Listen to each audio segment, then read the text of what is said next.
My husband of 7 years is really upset that I refused to quit my job to become a stay-at-home wife, but with how I was raised, I can't bring myself to trust any man that much. I, 30 female, love my husband, 30 male, and he's an amazing man, but we have flaws like everyone else. We both aged out of foster care and met at a youth fulfillment program, basically a work camp that helps kids with no families learn the fundamentals for living, finances, certificates, as needed. We were both 18 and stayed in contact after the program ended. He made it clear he liked me, but I was truly petrified of men at that point in my life due to past experiences and rejected him a bit harshly. I reached out to apologize and we became friends. Then a year or two later I saw he posted on Snapchat and he was in my area. I asked if he would want to go on a date so I could practice being comfortable around guys and he agreed. He never made a move, never touched me, never made weird eye contact. If I said no he didn't ask a second time, not even as a suggestion. We went on these platonic dates for months with nothing happening, and one day I asked for a hug and then asked for a kiss and he asked me to be his girlfriend. We got married a year after and our 7-year anniversary is around the corner. We agreed we would not even think about having kids until we were older since both of us were the product of young parents. We've really just only focused on getting by on using as little money as possible and saving up every dime to buy a house. Thankfully, we got our house a few months ago and we were both able to quit our second jobs and for the first time only work regular 9-to-5s. Yay! I've discovered I really like gardening and baking and I love having a real home. We have been discussing adding to our family by having a baby and I feel very ready to be a mom. Scared still, yes, but ready. But my husband brought up how sad I would be if I had to quit since I've worked so hard. I told him I had zero plans to quit. I would only take maternity leave. Plus my company allows maternal and paternal remote options for 1 year after birth, so I can just work from home if needed. I know it's a lot to do with a newborn but giving up the security of my paycheck is simply not an option.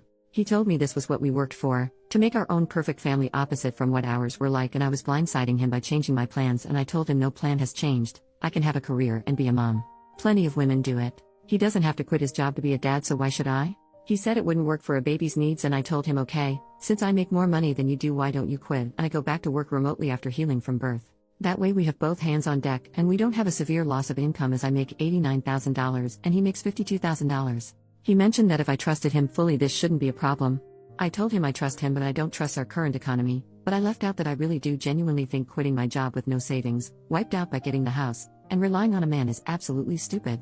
He had plans made previously with his parents and had to leave so we said we would pick the conversation back up when he gets home but he's very upset.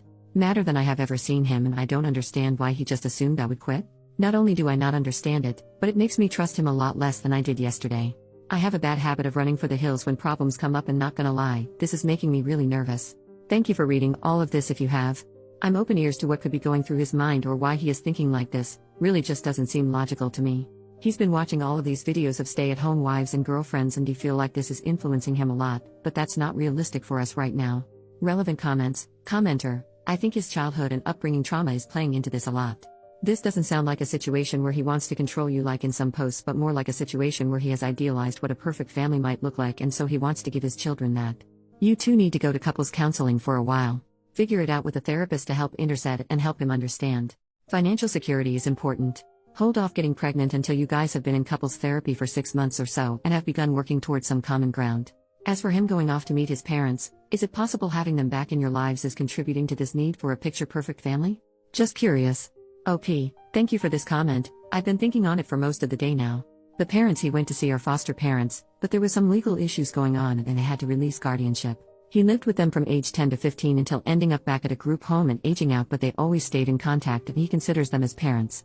But they never lost contact so I'm not sure if that would be it, but he didn't start seeing them in person again until 2 or 3 years ago. I've never thought he was controlling, but we have talked in the past about this type of thing and I have always told him I would never want to be a stay-at-home mom.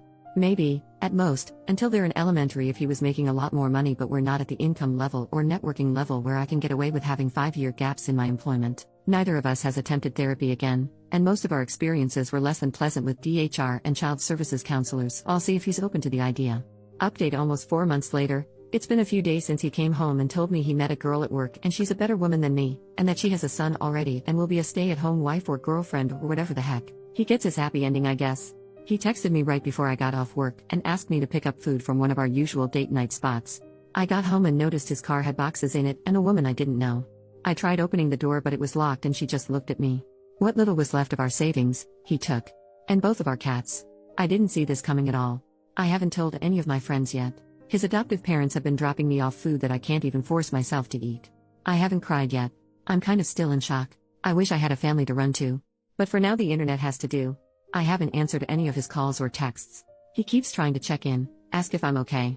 How the heck would I be okay? I never thought he would cheat. I asked him to promise if there was ever someone else he would just tell me as soon as he knew, but they've been together at least 6 months. So while he was calling me selfish for not wanting to put in my 2 weeks and be a stay-at-home wife, he was dating her the entire time. Planning a future with her the entire time, so my intuition was right. I would have been so screwed if I went along with it. I feel stupid. I should have taken everyone's advice more literally. When I asked him to go to therapy he wouldn't. His parents think he's having some type of mental break. I should have stayed afraid of him and avoided him. I should have chosen a better outcome for myself. I just feel like the same girl that no one wants to love anymore all over again. I know what he did isn't my fault. I know I could never stop him, and really, do I want a man who doesn't want me? Never.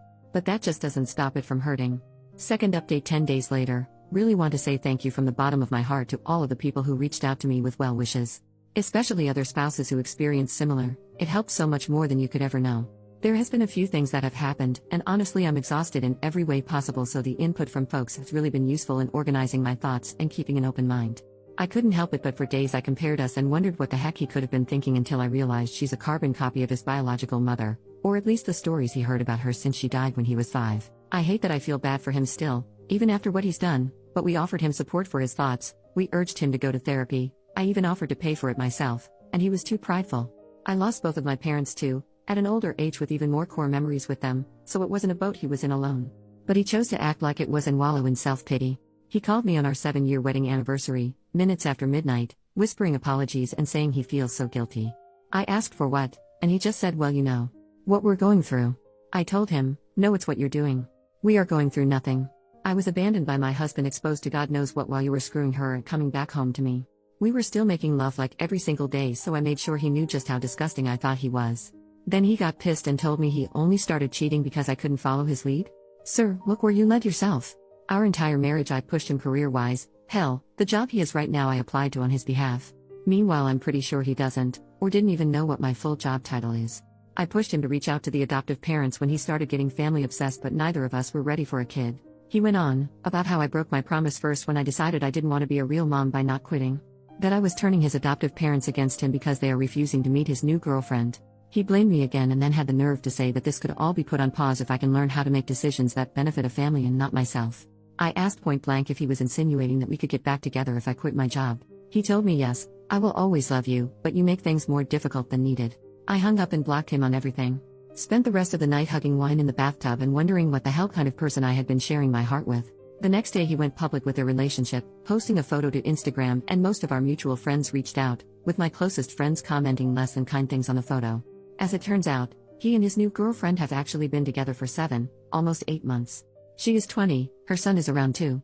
I reached out to her ex, the father of her son, who she had left to be with my ex-husband. She moved out in the middle of the day and took their kids, so he was just as blindsided, if not more, than I was. We met up and went for a walk, stopped by a bar. Literally cried, laughed, hugged each other, sang songs way too loudly and sobbed in public like a lunatic, but it helped so much. We also made sure to exchange evidence for any court battles. I'm a little iffy towards him for now, considering that they had quite the age gap. She was 17 when they met and he was 26. He said she lied about her age and they met at a college party, and then next thing he knew she was pregnant. He gave her money for an abortion, but she came back with baby clothes instead, so he tried to do the right thing and moved her in with him. Also, she's not actually allergic to cats. She just hates them. She also was very aware he was married and has been to the house multiple times. He admitted he had cheated on her before their son had been born, while she was pregnant, but that she didn't tell him she knew until after she had moved out with their son. He said he was still texting her every day, not just about their son, but also about possibly working things out. He wants her back, but she seems to be head over heels for my husband, just like I was. I told him good luck, but yeah, not the direction I'm going in at all. This time he made his bed and he will lay in it for good. Our chances of reconciliation are 0. I have never accepted someone back into my life after a betrayal, and it won't start now. At first I wanted to make sure the divorce was going to be short and as simple as possible, even if it meant giving up some things, but after that conversation, I have decided I'm fighting tooth and nail for everything I can possibly get. I live in a no-fault divorce state, but my state does have special laws for adultery, can still sue for it here, and the divorce attorney I've consulted said it looks pretty good that I won't have to pay him alimony. He also told me to look into every single banking transaction in my accounts, as he did not think they got an apartment on his income without some extra cushion, aka my money, and he was right. Last year my ex-husband told me he got really into stock trading and if he could invest some of my money as well. Guess who was never doing any stock trading, and the screenshots he showed me were all fake or pulled from somewhere else, and he had been sending that money to his girlfriend or saving it for their new place. I've been pretty enraged since finding that out. He asked his adoptive parents to ask me to allow him visitation rights to see the cats, after he had to give them back once he realized his new girlfriend is allergic to them. I relayed that he needs to first run me my freaking money, and then take it up with the judge. I didn't think visitation was a real thing for pets, but according to my lawyer it very much is. I officially filed for divorce yesterday, and he emailed me quite the colorful email about how selfish and bitter I am for not putting my pride aside and being so fast to file for divorce, and refusing to let him stop by the house to see the cats that now he's accusing me of cheating. I read somewhere that you never really know someone until you're divorcing them, and I can truly confirm that is true. I felt like you guys deserved some sort of update considering how much support I was given. I can't share more details for now, but really thank you all again. OP makes another post a few months later. Went on my third date after filing for divorce from my husband. I was stupid and got married at 23. We met in a foster youth program. Long story short, I didn't want to be a stay-at-home mom since I was the breadwinner. He found someone younger and dumber who would. I had to pick up another job to make sure I'd be able to afford the house on my own, but when my regional lead for my main job heard about it, they gave me a promotion that actually cut down my work time and gives me more money. I still kept the second job. It keeps my mind busy. Most of my work days were spent in collars and heels, but the side job is an overpriced membership-only gym that I definitely can't afford without my employee discount lol. I've had a few guys approach me since I filed the divorce paperwork, but I just wasn't feeling up to it. And even though I stopped wearing my ring the day he moved out, I still felt guilty. Like I was betraying him. He was the only man I've ever been with, so spending a decade learning everything about one person, and now having to switch gears is really damn hard. But one of the guys I see often at the gym asked if I'd be his date to a seminar he's sponsoring. I said no at first, and he accepted the no very gracefully. I saw him a few days later, sparked up some conversation, and asked if maybe we could try a lunch date, just us first. I was fully prepared for him to tell me nope, you're too late, but he instead canceled the plans he had already made. We met up a few hours later, and honestly my face hurt from laughing and smiling so much. He's a pretty charming man and has a lot of random knowledge about safari animals that gives me the same comfort that watching animal documentaries does. He asked me out for a dinner date the next day, and when he let me know he was in my neighborhood earlier that day, I asked if he wanted to stop by and grab a breakfast sandwich before I left for work. I have a 9-year-old cat who hates like 99% of people, but she loved him and even let him touch her belly. He dropped me off lunch at work and we met up for dinner, and ever since we've been texting almost nonstop. I've never felt this comfortable with someone so quickly in my life. It's scary, but I've already told him that we're separated. I haven't told him the nitty-gritty details, just that it didn't work out and we outgrew each other. But the seminar was this past weekend and I went as his date. It was a great night. I tried champagne for the first time, had the best conversations with some of his associates, and did a little professional networking too. The tomboy teenage girl I used to be would never believe this crap lol, but more than anything I'm grateful for the support of my friends, who got me through the tough nights so I could make it to the good ones. Only up from here, I guess?